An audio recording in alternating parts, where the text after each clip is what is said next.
You won't believe what my own granddaughter did to me. After everything I sacrificed, the nights I stayed up holding her through heartbreak, the thousands I poured into her big day, she called me basic. And that was just the beginning. Before I tell you the rest, make sure to hit that subscribe button and let me know where you're watching from. This one's going to stay with you for a while. I never expected to be the villain in my own family's story. I suppose it crept up on me. One quiet dismissal at a time, one thankless gesture, one phone call that never came. And yet when Madison, my first granddaughter, the girl I used to rock to sleep on my chest, looked me dead in the eye and called me too basic for her bridal shower, something inside me shattered so cleanly, it made no sound at all. She didn't say it to my face. Oh no, that would have required courage. She said it in a group text I was accidentally left in. They were discussing the final touches of her bridal shower, the one I was paying for out of my retirement account. I had spared no expense. Custom linen napkins with her monogram, a floral arch flown in from Savannah, and a vineyard-style venue nestled in the Blue Ridge Mountains. Everything she wanted. But in that message thread, she laughed. Can we make sure Grandma doesn't come in her usual Kohl's outfit? This vibe is luxury, not basic. Another message chimed in, probably one of her sorority friends. Ugh, yes, she gives me cafeteria lady energy. Then a third, from my own daughter, Claire. Let's just tell her we're keeping it small. She'll understand. My hands were trembling when I read it. At first, I thought I must have misunderstood. Maybe it was meant for another chat, maybe autocorrect. But no, my name was there, plain as day. So was the casual cruelty. I sat in the quiet of my kitchen for a long time. The tea kettle whistled and whistled before I remembered I'd even put it on. I didn't cry. Not then. Instead, I smiled. A strange, hollow smile I didn't recognize. Wish you all the best, darling, I typed back. Hope it's everything you dreamed. And then I called the venue. Hi, this is Eleanor McCarthy, I said, steady and sweet as pie. I'd like to cancel the reservation for June 14th. No reschedule. Just cancel. Thank you kindly. They were shocked. The woman on the line offered to waive the cancellation fee. I told her not to worry about it. I had other plans for the money. That night, I packed away the guest favors into a box and labeled it for donation. I transferred the refund into the account I used for charity work and sent the full amount to a women's shelter across town. I included a note in honor of all the women who were told they were too basic to belong. I didn't tell a soul. The morning of the shower came with sunshine and a soft breeze. I sat across the street from the now empty venue, sipping iced tea from a thermos and watching the chaos unfold. Cars pulled in one after another. Heels clicked on pavement. Pastel dresses fluttered. And then the panic. Phones were pulled out. Doors rattled. A few angry calls were made. I recognized Madison's voice before I even saw her. What do you mean it's canceled? My grandma reserved this. Call her. She was frantic, embarrassed, her face flushed crimson in the sun. I watched for a moment longer, then stood and walked away. I should have felt guilt. Maybe a better woman would have. But all I felt was a quiet sort of peace, like I'd finally stopped holding my breath after years underwater. Later that week, the calls started coming. Claire first. Mom, what happened at the shower? I wouldn't know, I said, folding laundry with deliberate calm. I wasn't invited. There was a long pause. You didn't have to cancel it. But I did. It was mine to cancel. They didn't say much after that. Just silence, awkward and sharp like broken glass. I didn't expect an apology. Not yet. Maybe not ever. But word got around town. People started asking questions. Eleanor McCarthy? The kind widow who donates turkeys every Thanksgiving? She ruined her granddaughter's bridal shower? It was funny, in a sad sort of way. No one had ever asked why I gave so much, or why I sat alone in church, or why my family never mentioned me in their social media posts. Even when I was standing 2 feet away, they only noticed when I pushed back. That week, I started a journal, not just of what had happened, but everything. The marriage, the lies, the family secrets I'd held onto like fire, burning my palms for decades. Each night, I poured pieces of myself onto those pages. I didn't know yet what I'd do with them.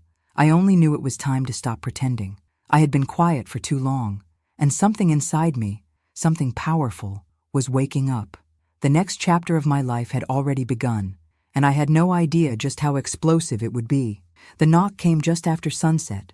At first, I thought it might be one of the neighbors, perhaps Martha from across the street, bringing over her blackberry cobbler the way she always did when she sensed something was off. But when I opened the door, it wasn't Martha. It was a young woman, early 30s maybe, thin, wide-eyed, with a dusty canvas backpack slung over one shoulder and a camera bag in the other. "Mrs. McCarthy?" she asked, her voice soft but certain.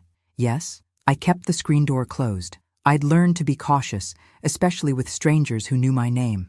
"My name's Lily. I'm doing a documentary project on women like you." I raised a brow. "Women like me?" She flushed, looking flustered. "I mean, women over 60 who've, well, been erased by their families, by the system. Women who gave and then were pushed aside. I've been traveling across the South collecting stories. A woman at the shelter in Charlotte gave me your name. Said you saved her life." I felt my breath catch. It had been years. I could still remember the woman she spoke of, Mary Ann. She'd come into the shelter with a baby on her hip and bruises blooming like violets up her arm. I'd held her hand that night, told her she was strong enough to start over. I hadn't heard from her since. I opened the door slowly. "Come in, Lily." We sat at my kitchen table with the floral vinyl tablecloth I'd had for decades, sipping lemon tea while she set up her recorder. She didn't push, just waited, gently, as if she knew I needed time. I told her everything. The first time he lied to me. How it started small, working late, forgetting anniversaries, but turned into bigger things. How I once found a hotel key in his suit jacket pocket, and when I asked him about it, he laughed in my face. "Don't be dramatic, Ellie," he'd said. "You always make something out of nothing." I told her about the night I finally left, not with fury or slammed doors, just quiet resolve. I packed a single suitcase and left my wedding ring on the dresser. He didn't stop me, not even once. Lily listened, like every word mattered. "You were married for 35 years, she asked gently. 35 years, 3 kids, and a lifetime of being invisible." Her eyes filled with tears. And then I asked something I hadn't expected to. "Why are you really here, Lily?" She blinked. "I told you, the documentary—" "No." I leaned forward. "You knew my name, my full name. You didn't just get that from Mary Ann." She looked down at her tea. Her fingers trembled. I'm her daughter," she whispered. "Mary Ann's. You held me when I was a baby. I don't remember it, but she does. She said you gave her the strength to leave my father, said you were the reason she survived." I felt my throat tighten. "I wanted to find you," she continued, her voice cracking. "I wanted to say thank you, and I want to help you tell your story." For a moment, I couldn't speak. I reached across the table and took her hand. "You already are, sweetheart." In the days that followed, Lily and I became fast companions. She stayed in the guest room, filmed our interviews in the garden, the porch, the kitchen where so many battles had been fought and lost. She helped me scan old letters, organize photos, dig up court documents I'd buried deep in drawers. But more than that, she helped me remember who I used to be. Not just a mother or a wife or a grandmother, but Eleanor. Eleanor, who loved poetry, who once dreamed of being a teacher, who danced barefoot in the rain when she was 21 and kissed her high school sweetheart in the back of a red Ford pickup. That girl was still in there somewhere. And Lily, she reminded me that my story wasn't over yet. One night, she came downstairs with an idea. "I want to host a dinner," she said, eyes shining. "Invite your family. Pretend it's for the documentary. We'll say it's honoring the McCarthy legacy.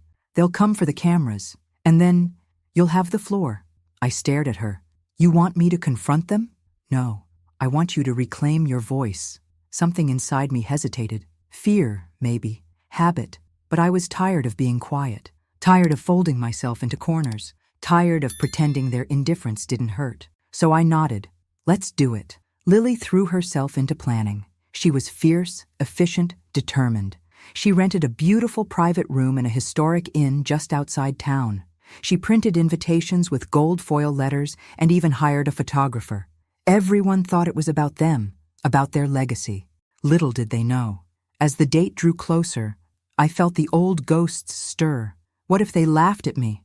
What if they walked out? What if they twisted everything like they always had?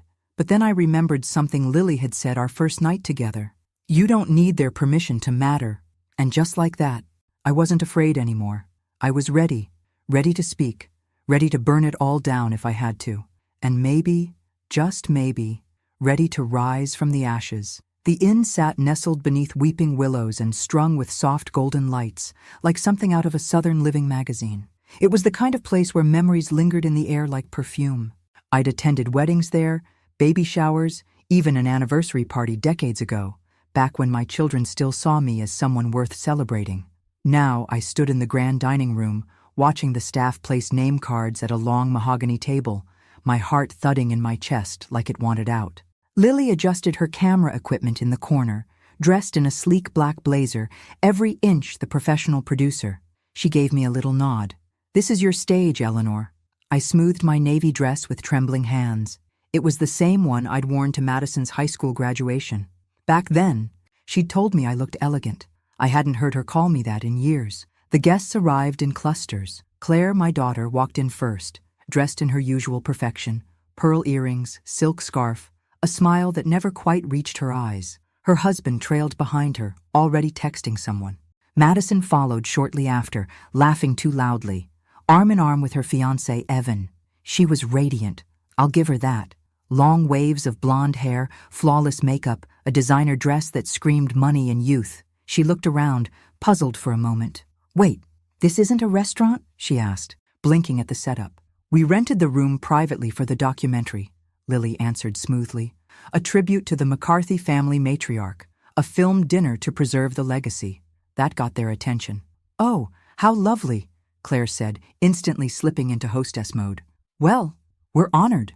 Aren't we, Maddie?" Madison smiled, tight-lipped. "Of course." The others trickled in. My 2 sons, one with his second wife, the other alone and brooding. A few cousins, old friends, all of them smiling, polite, unaware. We sat down. Plates clinked. Wine flowed. Conversation danced on the surface. Light and meaningless. Claire kept steering the camera toward herself whenever she spoke. And then Lily gave me the signal. I stood. "I want to thank you all for coming tonight," I began, my voice softer than I wanted it to be. "This means a great deal to me." They all turned, surprised. "For years," I continued, "I've played a part in this family that I never auditioned for. I was the quiet one, the provider, the one who stayed behind and made sure there were casseroles in the freezer and Christmas cards mailed on time." I took a deep breath. "But I was also the one forgotten, silenced, discarded. And lately, I've begun to wonder, if a woman gives everything she has to the people she loves and they no longer remember who she is, did she ever really exist to them at all?" There was a stillness at the table. Even the forks stopped moving. Claire chuckled nervously. "Mom, what are you talking about?" "I'm talking about the bridal shower." Madison stiffened. "I paid for everything," I said, turning to her. "The flowers, the food, the venue. I wanted it to be perfect for you. And in return, I was called basic, embarrassing, someone to be excluded." "Grandma, that was a private message," Madison said quickly, her cheeks red. "But it wasn't private to me. I read every word, and I canceled the shower. Not out of spite, out of clarity. For the first time, I saw how invisible I'd become." Silence. One of my sons cleared his throat. "I'm sure she didn't mean it, Mom." "Didn't mean it?" I said, now stronger, the fire rising. "What about the years your father cheated on me, and I kept the family together? What about the holidays you left me alone because your new wives didn't like my casseroles? What about the time I had surgery and no one called to check on me for 5 days?" The room was suffocating. "I stayed silent all these years to protect your image of a perfect family, but I'm not protecting you anymore." I turned to Lily, who lifted a manila envelope from her bag. "In here," I said, "are copies of every letter I wrote to your father during our divorce. The ones where I begged him not to turn you against me. The ones where I warned him what it would do to our children. And here," I reached into my handbag and pulled out another folder, "are photos of bruises, of empty bank accounts, of things I survived while smiling through birthday parties and graduations." Madison was crying now. Claire looked like she might faint. "I didn't invite you here to destroy you," I said gently. "I invited you to free myself." I sat down. My hands were shaking, but I felt lighter, like I'd just set down a burden I'd been carrying for 40 years. No one said a word, until Lily turned off the camera. Then Madison stood. Her voice was soft. "I didn't know, Grandma. I swear, I didn't know. I know you didn't, I said. But now you do. The dinner ended early. No toasts, no more small talk. They left in waves, quiet, subdued. A few kissed my cheek. Most didn't. Lily helped me clean up. Her eyes were glassy. You were incredible, she whispered. I was honest, I corrected. She smiled. Same thing. That night I lay in bed, staring at the ceiling. I'd told the truth. I'd broken the silence. But I could feel something else coming. Something buried even deeper. And I wasn't done yet. Not by a long shot. I woke up the next morning to a ringing phone and the dull ache of a storm behind my eyes. It was Claire. Her name lit up the screen like a warning sign. I let it ring twice. 3 times. Then I picked up. Hello, Mom. Her voice was brittle. We need to talk. About? That performance last night, that stunt. I sat up slowly, easing my back against the headboard. You mean the truth? Claire sighed. You humiliated us. On camera. Do you even realize what you've done to this family? I closed my eyes for a long moment. What I've done? Claire, I didn't destroy this family. I just stopped pretending it was perfect. There was a pause, then a soft click. She hung up. I placed the phone on the nightstand and stared out the window. The sky was gray. Rain was coming. But I wasn't afraid of storms anymore. Later that day, Lily returned from a short trip into town, her cheeks flushed from the cold and her arms full of boxes. What's all this? I asked. She set them on the dining table and opened the lid. Inside were stacks of manila folders, copies of documents I hadn't seen in over 20 years, bank statements, legal filings, a letter with my name on the top in crisp black ink. I went to the county archives, she said, and I found something. She handed me the letter. It was dated May, my mother's handwriting. Dear Eleanor, I've changed my will. The farm is yours now. I know I should have done this years ago, but I couldn't bear to hurt your brother. Still, it's rightfully yours. You were the one who stayed. You were the one who sacrificed. My throat tightened. I remembered that letter. I'd found it after her funeral, tucked between the pages of her favorite Bible. I'd given it to my ex-husband to show the lawyer. He told me it wouldn't hold up. He told me not to fight. I believed him. Turns out, Lily said, he never submitted it. He buried it. Legally, the will is still valid. The land, Eleanor, the farm, it's yours.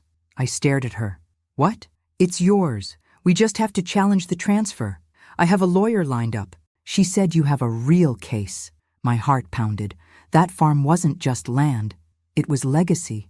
It was where I was born, where my father taught me to fish, where my mother made apple pie every 4th of July. It was mine. And he'd stolen it with a signature and a lie. I stood up so fast the chair scraped against the floor. Call the lawyer, I said. Let's bring it all into the light. The process began that same week, and oh, how quickly the storm gathered. My ex-husband, Dr. Charles McCarthy, was furious. He called me personally, something he hadn't done in years. Eleanor, don't do this, he snapped. It'll embarrass the family. Think of the kids. The kids you turned against me? His silence was answer enough. You stole from me, I said. You made me feel small for decades, and now I'm taking it back. You don't know what you're starting. I smiled. Oh, Charlie, I do. For the first time in my life, I do. The court proceedings began within the month. Lily and I pored through old files, dug up every piece of evidence we could find. She even found a voicemail from years ago where Charles admitted the will had been misplaced. The courtroom was cold, formal. Claire was there, arms folded tight across her chest. Madison didn't come. Charles, seated at his attorney's table, looked older, thinner. Not the charming doctor everyone once adored, just a bitter man with too much pride and not enough shame. My lawyer, bless her heart, was fierce. She laid out everything, the will, the timeline, the silence that followed. Then she handed the judge the letter from my mother, the one Lily had recovered. The judge read it, his brow furrowed. Then he looked at me. Mrs. McCarthy, do you believe your late mother intended this farm to be yours? I stood.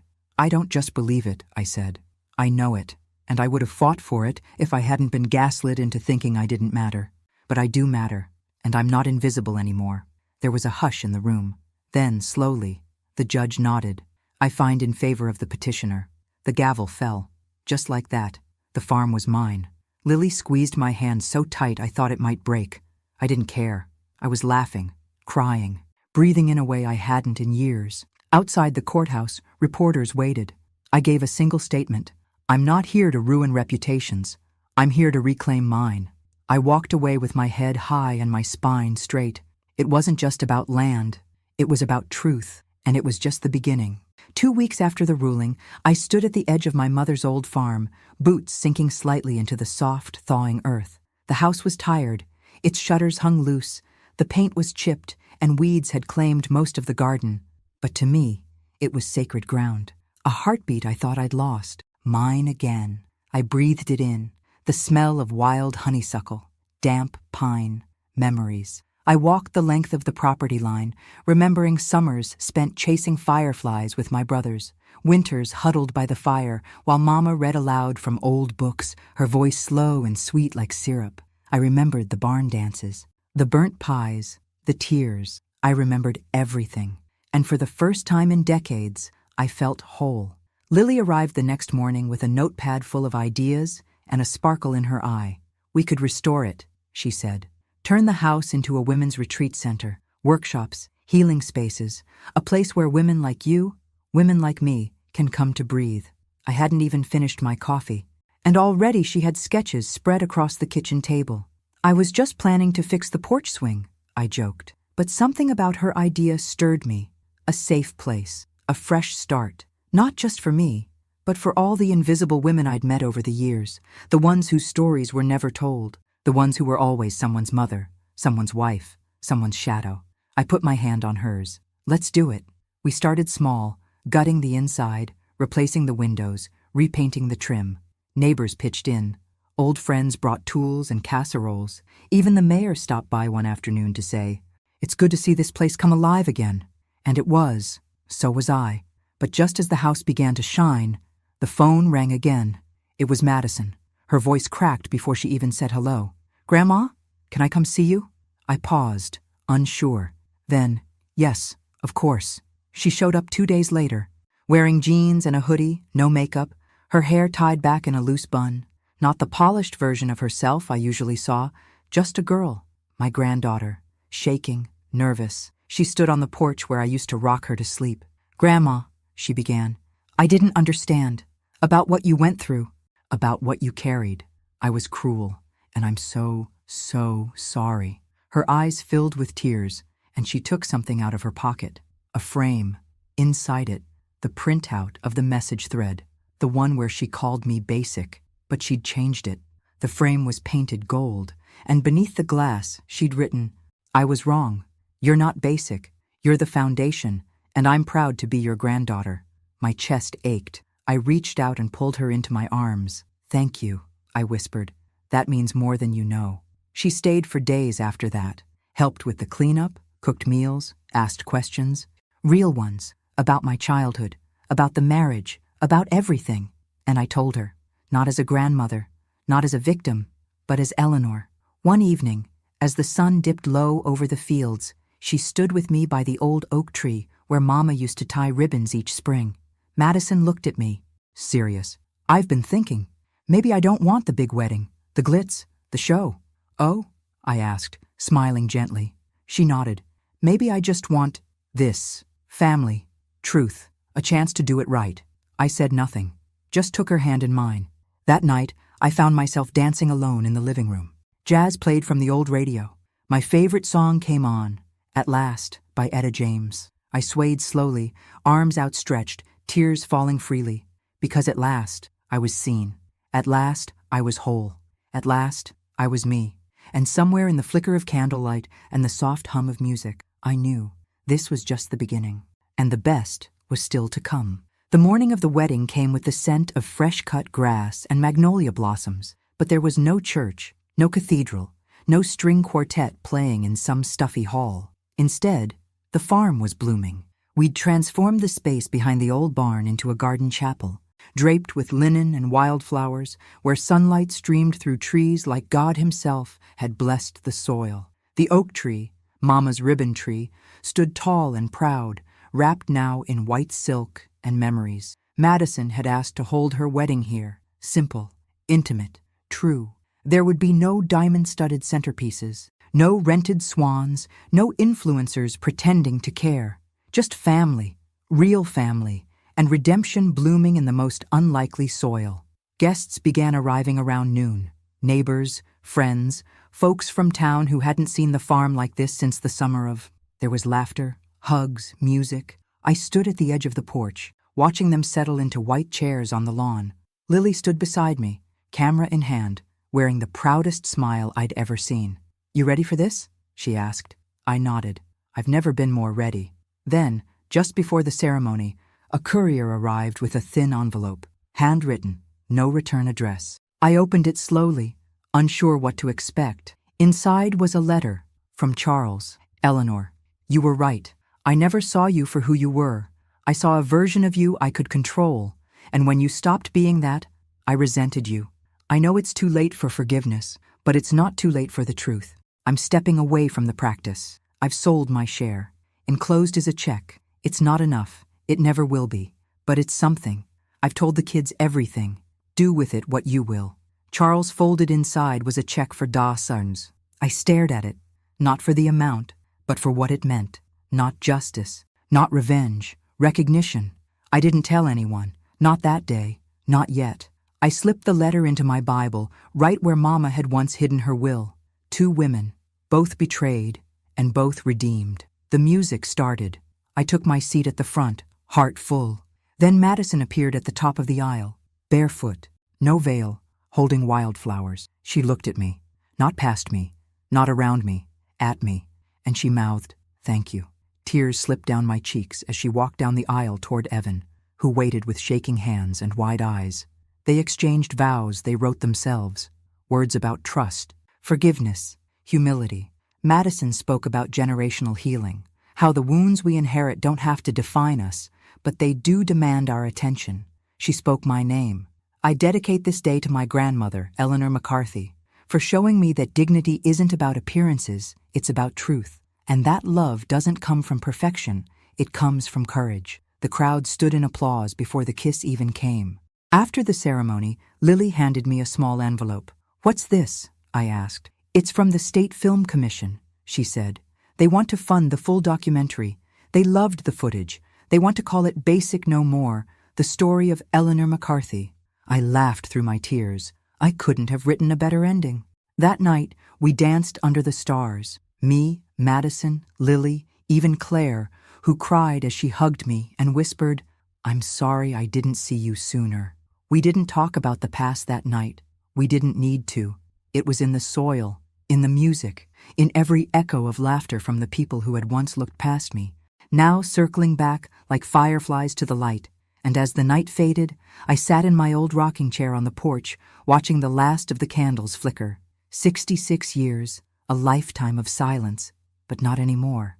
I was Eleanor McCarthy, and I had finally been heard. 2 months later, the ribbons returned. We started tying them again, me and Madison, just like Mama used to do every spring. But this time, each ribbon carried a name, a woman we'd helped, a life touched. There was Angela, who came from 3 towns over, fleeing a husband who'd made her feel worthless. There was Margot, 72, who'd never learned to drive because her late husband said she wasn't smart enough. There was Jenny, just 24, whose mother had cast her out for speaking her truth. They came to the farm with nothing but stories and left with something more, dignity. We called it the Ribbon House, a place for women to write new chapters, no matter their age, their wounds, or the silence they'd endured.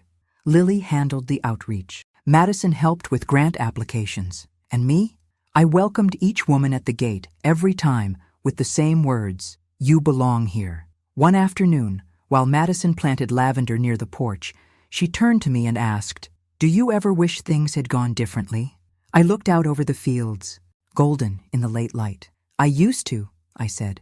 "But if they had, I might never have found my voice, and you might never have found yours." She nodded slowly. "I'm proud to be your granddaughter." Tears stung my eyes. "And I'm proud to be your legacy." That night, I found Lily sitting under the oak tree, her camera in her lap, staring up at the sky. She looked peaceful, tired, fulfilled. "They accepted the documentary into Sundance," she said softly. "We're going, all of us." My heart skipped, not because of the prestige, but because my story, our story, was going to reach women far beyond these fields, women who still sat in silence, women who still believed they were too old, too plain, too broken to rise. "They're going to hear your voice, Eleanor," Lily whispered. I reached for her hand. "They're going to hear yours too." On the morning of the premiere, I stood before a mirror in a modest hotel room in Utah. I wore a navy blue suit, pearls from Mama's old jewelry box, and a heart filled with every version of myself I'd ever been. Young, scared, silenced, and finally, free. We walked the red carpet as a trio, Lily, Madison, and me. Cameras flashed, people clapped, but all I could think about were those ribbons swaying back home. The film played in a packed theater. There were tears, applause, a standing ovation. But the moment that stayed with me came during the Q&A, when an older woman with silver curls and trembling hands stood up from the back row. "I haven't spoken to my daughter in 20 years, she said, her voice cracking. "But tonight, I think I will." I met her eyes, and I knew. This was the reason. This was the miracle born from years of heartache. This was redemption. When we returned to the farm, I found a letter waiting on the porch swing. No signature, just 6 words in delicate handwriting. "I see you now. I'm sorry." I pressed it to my chest and smiled through my tears, because I was no longer waiting to be seen. I had already become the woman I needed, and now I was helping others do the same. So I tied one last ribbon on the oak tree, bright red, the color of fire, of courage, of rebirth, and on it I wrote, "Eleanor McCarthy, survivor, matriarch, free." Then I turned toward the house, toward the laughter inside, toward the life still unfolding, and I walked forward, finally whole, finally heard, finally home. 1 year later, to the day, the farm buzzed with life. Children chased chickens in the yard, women laughed around fire pits, and from the porch, the sound of old gospel hymns spilled out on the wind. The ribbon house had grown into something none of us could have imagined, a living, breathing sanctuary. Not just a home, but a movement. There were now 4 cabins on the property, each built by local volunteers. A greenhouse, a craft barn, a circular room we called the voice room, where women could sit, share, and finally say the things they'd never dared say before. I'd never seen so many broken pieces turn into something so whole. And still, each time I walked through the field at sunset, the silence gave me pause, because despite everything, despite the film, the farm, the forgiveness, I still hadn't spoken to Claire again. Not since the wedding, not since she walked away, too ashamed or too afraid to come back, until one evening, as I was locking up the community pantry, a familiar car pulled into the driveway. Claire stepped out. No designer scarf, no pearls, just jeans and a windbreaker, and a look on her face I hadn't seen in decades. Vulnerability. She didn't speak right away, just stood there, taking in the land she'd grown up on and forgotten. "Hi, Mom." I swallowed hard. "Hi, Claire." She came closer, hands trembling. "I've watched the documentary, twice, maybe 3 times. I couldn't believe what I didn't see, what I refused to see." My voice was gentle. "You were a child, Claire." "No, I was an adult. I had children of my own. I chose convenience over truth." She reached into her coat pocket and pulled out something small, a folded, aged photograph, me holding baby Claire in front of the old farmhouse. I was smiling, radiant, tired. "You were everything I needed," she whispered. "And I let him take that from you. I let us take it from you." Tears filled my eyes. "You can't change the past, baby," I said, taking her hand. "But you're here now." She nodded, crying. "Do you think I could volunteer here? Maybe help in the kitchen?" "I can cook." I pulled her into my arms, burying my face in her shoulder like I did when she was 5 and afraid of thunderstorms. "You don't have to ask," I said.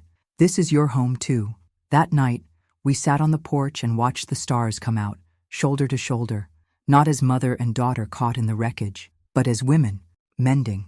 Inside, Madison rocked her newborn by the fireplace, my first great-grandchild, a boy.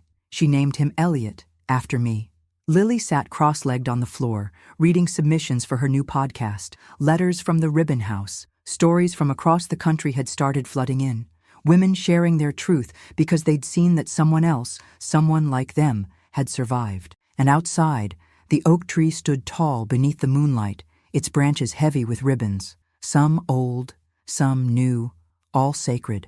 I closed my eyes, listened to the wind in the trees, and for the first time in my life, I felt something I couldn't quite name at first. Then I knew.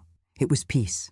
The kind that only comes when you've told the whole truth, survived the storm, and lived to dance again. And as the fireflies blinked back to life around us, I whispered to myself, I was never too basic. I was just too much woman for people who couldn't see me. But now they do. 5 years had passed since that first ribbon. 5 years since the farm had been nothing more than overgrown grass and a broken porch swing. And I was something like that too. But standing there now, watching families spill across the lawn, watching the sun glint off silver hair and children's laughter weave through the breeze, I knew one thing for sure. Every moment of silence, every cracked heart, every slammed door had led here. I'd just returned from Washington, D.C., of all places. The Ribbon House Initiative had been recognized with a national award for community healing. Lily had spoken on stage with tears streaming down her cheeks. Madison sat beside her with baby Elliot on her hip. And me? I stood behind them, hand over my heart.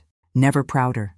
When we returned, the whole town welcomed us with banners and pies and more hugs than I could count.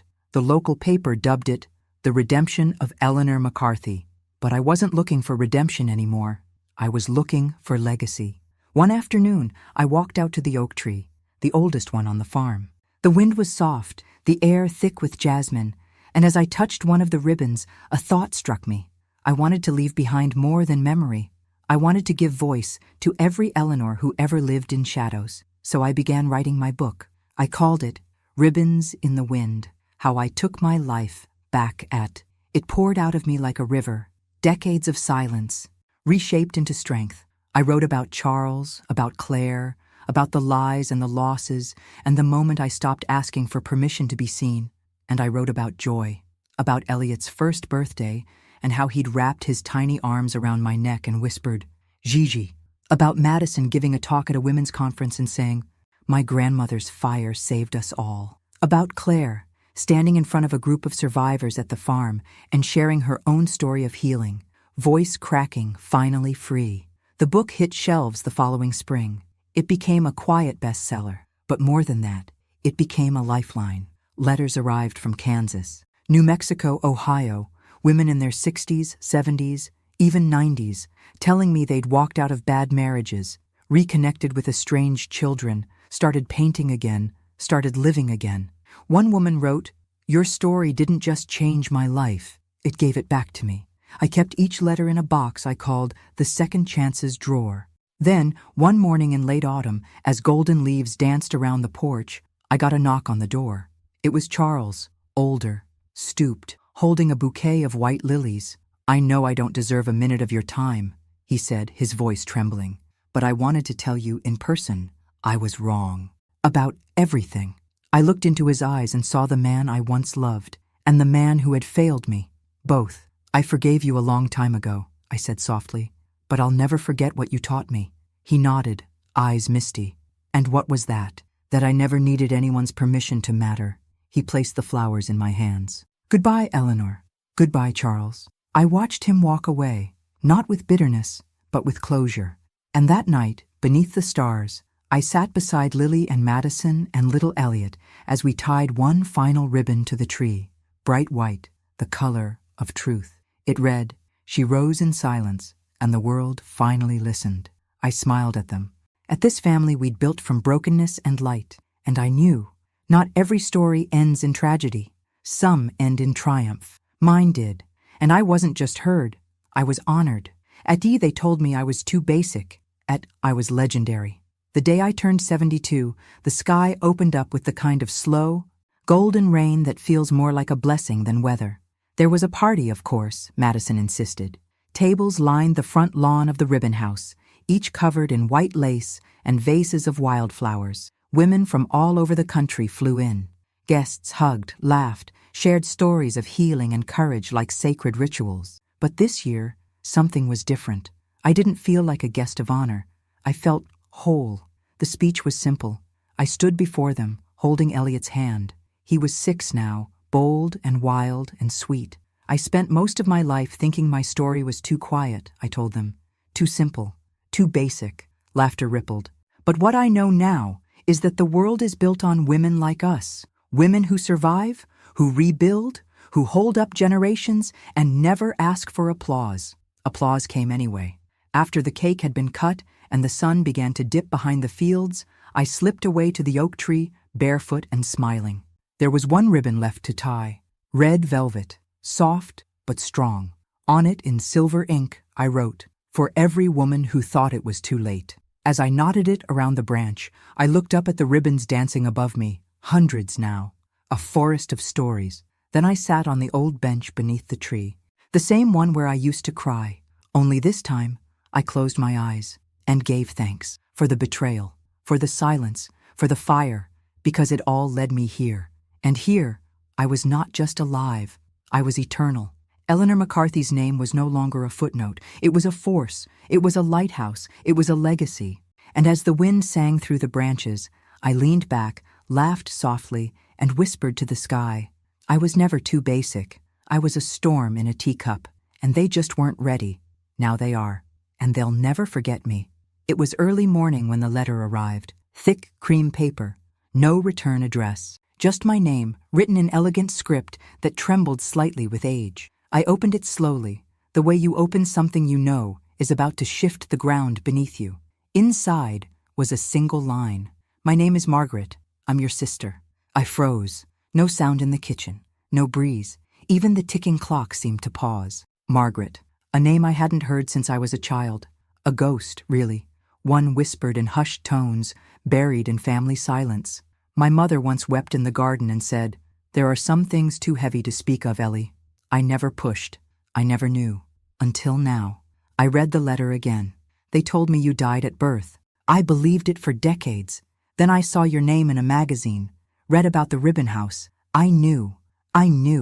You look like Mama. You sound like me. Eleanor, I'm your twin. My knees buckled, and I sat hard at the kitchen table, heart pounding like 1,000 old doors flying open all at once. I spent the day in a daze.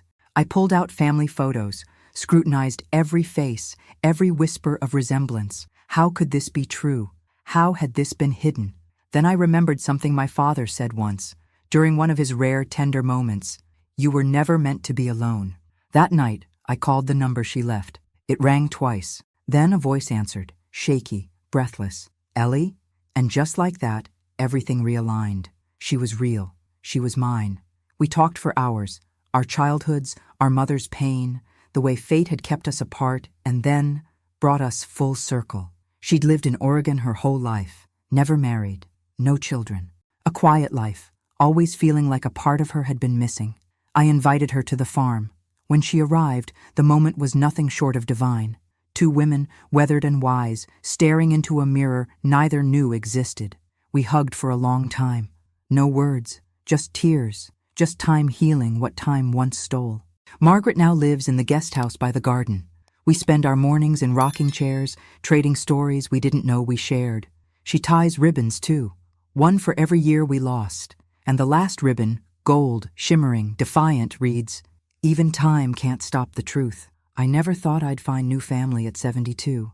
I never thought my life would open even wider. But here we are, still becoming, still rising, still proving that the best stories are the ones that refuse to end when the world tells you they should. And mine has only just begun again. Thanks for listening. Don't forget to subscribe and feel free to share your story in the comments. Your voice matters.